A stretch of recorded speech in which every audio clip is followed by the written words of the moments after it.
But I'd say 98% of things that happen in our lives, we can pivot and say, this is happening for me, not to me.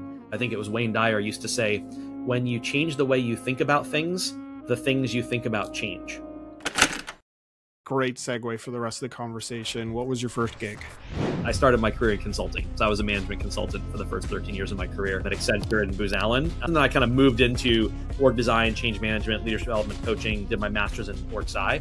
And that's what kind of brought me over to the people business ultimately. What are you most like, hey, I got to study this, or I got to pay attention to what's going on here, kind of passing your sort of signal to the rest of the listeners? The advent of AI is very much upon us, knowing that our brains physiologically have not changed for like millions and millions of years. We're still kind of the same Homo sapien brain that we've had for a while, but the technology that's coming in is changing so rapidly, and the nature of work is going to evolve and shift. And so we have to think about that as people.